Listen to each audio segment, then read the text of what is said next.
السلام عليكم، ازيكم؟ عاملين ايه؟ يا رب تكونوا بخير. النهارده جايين نعمل مع بعض الفطير المشلتت. هنعمله بطريقه حلوه قوي، طريقه سهله جدا. خليه كده معايا لاخر الفيديو علشان تشوفي الطريقه. اول حاجه هنقول بسم الله، ومعانا كيلو الا ربع من الدقيق، ومعانا معلقه كبيره من الملح، ومعلقتين كبار من السكر، ومعانا كوبايتين من الميه الدافيه. هننزل كده باول كوبايه على الدقيق، وهنحط الكوبايه التانية. انا معايا هنا الكيلو الا ربع دقيق يا جماعه، اخد معايا كوبايتين من الميه. طبعا مش كل الدقيق زي بعضه، في دقيق بياخد ميه وفي دقيق لا. فانتي بتحطي الكوبايه الاولانيه، والكوبايه التانية دي بتبقى على حسب ما الدقيق معاكي بياخد. بنبدأ بقى نعجن فيه كويس قوي كده. زي ما انتم شايفين الفطير بالذات يا جماعة بيبقى عايز عجن كويس قوي، علشان يبدأ كده العجينة تربي عرق معاكي، وتبدأ كمان وانتي بتفرديها ما تقطعش منك، وتديكي نتيجة كويسة في التسوية كمان. اهو انا كنت كل شوية بعجن شوية فيها وبسيبها ترتاح، وبعدين ارجع اكمل عجن تاني لحد ما تعمل معايا العرق اللي انتوا شفتوه ده.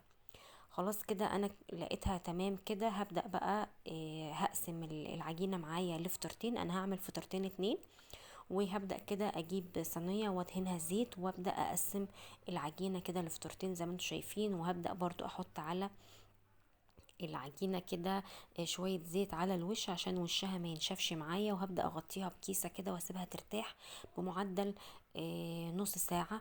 كل ما العجينة معاكي بتاعة الفطير بالذات ارتاحت، هتديكي نتيجة حلوة جدا كمان لما تيجي تفرديها. اهو انا عشان كده سبتها من حسبة نص ساعة لساعة كمان، سبتها ترتاح. فطبعا زي ما انت شايفة كده بتتفرد معايا بمنتهى السهولة، ما بتشدش معايا ولا بتكش ولا بتلم في بعضها. اهو زي ما انتوا شايفينها كده. انا هبدأ بقى بس كده اجيب الفرادة وهبدأ افردها بقى كده. وما شاء الله كمان بصي، علشان انا مربيه فيها عرق وانا بعجنها، شو بتتفرد معايا ازاي. ما شاء الله كان حجمها حلو جدا. ببدأ بقى بكون هنا جايبة الزبدة بتاعتي، وببدأ أوزعها على الفطيرة كلها كده أهو، على العجينة كلها زي ما انت شايفة كده أهو. هنصلي على النبي يا جماعة عليه أفضل الصلاة والسلام. وطبعا ده فضلا من حضراتكم وليس أمرا، الاشتراك في القناة وتفعيل الجرس عشان يوصلكوا كل جديد احنا بنقدمه. إيه خلاص كده احنا وزعنا كل كمية الزبدة اللي معانا اهو. هنبدأ بقى كده نعمل لها فتحات زي ما انتم شايفين كده، عشان انا عايزة الم الفطيرة على بعضها. اهو انا فتحتها من الجنب ده ومن الجنب ده، وببدأ بقى المهم على بعض، الجنبين على بعض كده. وزي ما انت شايفة في الفيديو كده، دي الطريقة دي من اسهل الطرق اللي هتطلع لك بجد احلى فطير مشلتت ومورق كمان.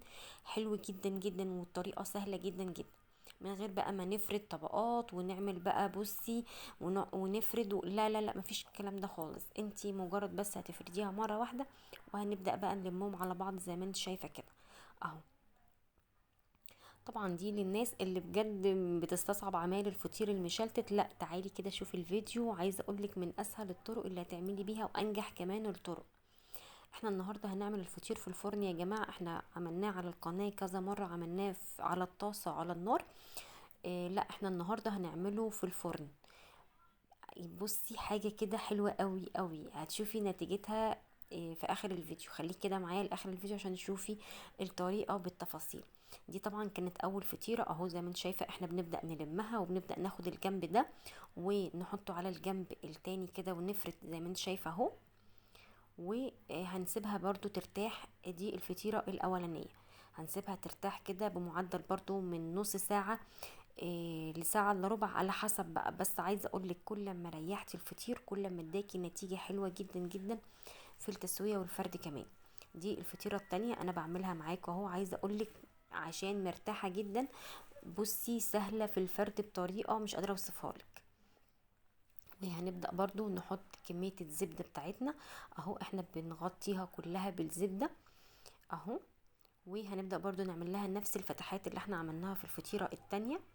وهنبدأ برضو نعمل اللي احنا عملناه في الفطيرة التانية هنعمله في الفطيرة دي كمان اهو. حلوة جدا جدا، والطريقة سهلة خالص خالص. طبعا في بنات كتير جدا لسه متجوزين ما بيبقوش عارفين يظبطوا الفطير المشلتت وبيستصعبوه. انا النهارده جايلك بالفيديو ده سهل وبسيط خالص، ومش هياخد معاكي وقت خالص، ونتيجته حلوه جدا ومضمونه قوي قوي اهو.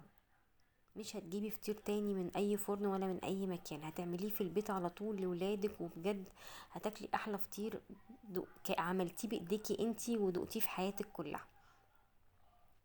اهو خلاص كده احنا خلصنا الفطيرة التانية، برضو هنسيبها ترتاح اهو. وهنبدأ برضو نغطيها بكيس بلاستيك كده. اهم حاجة يا جماعة لما نسيبها ترتاح لازم نغطيه بكيس بلاستيك عشان الوش معانا ما يشققش او ينشف.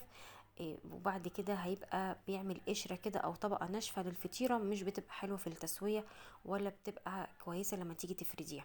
خلاص كده الفطيرة معانا كانت ارتاحت. هنبدأ كده ناخدها ونبدأ برضو كده نبططها كده زي ما انتم شايفين اهو، ونبدأ نلمها كده زي المثلثات كده لحد ما نلمها تاني ونكورها تاني.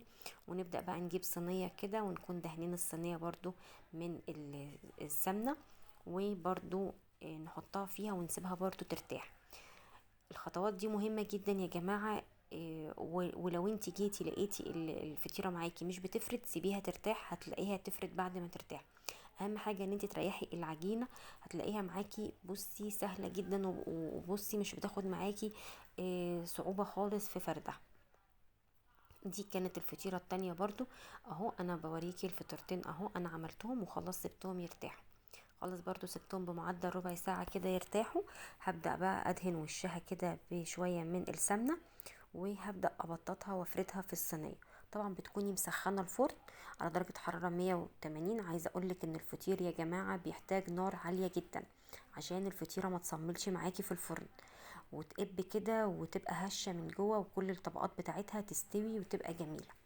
برضو التسوية مهمة جدا في الفطير يا جماعة، ان انتي بتكوني معلية النار وما بتكونيش حاطة الشبكة في النص، لا انتي بتنزلي الشبكة تبقى قريبة من الصاجة اللي تحت علشان تديكي النتيجة اللي انت شايفاها في التسوية الجميلة دي. بصي الفطيرة عاملة ازاي، قبة وجميلة تحفة. والله كان من احلى الفطير اللي انا عملته في الفرن بجد. التجربة دي حلوة جدا جدا جدا. بصي شكلها حلوة قوي من جوه بقى مستويه كده، وعايزه اقولك مورقه وهشه وجميله خالص. طبعا بتطلعيها من الفرن برضو بتغطيها كده بكيس بلاستيك عشان تطرى كده معاكي، وتبقى مش ما تتكسرش معاكي، تبقى طريه زي ما انت شايفه كده. انا عايزه اقولك من جمالها انا ما كنتش قادره استحمل، وبجد بقيت عايزه اكل منها. وفعلا زي ما انتم شايفين كده انا بقيت عماله اكل قدامكم بجد من جمالها وريحتها. طعمها كان حلو جدا جدا.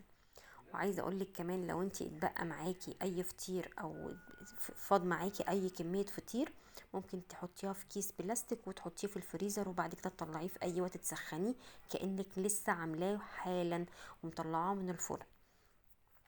جربوا الطريقة دي، ويا رب كده الفيديو بتاع النهاردة يكون عجبكم والطريقة تكون سهلة وبسيطة.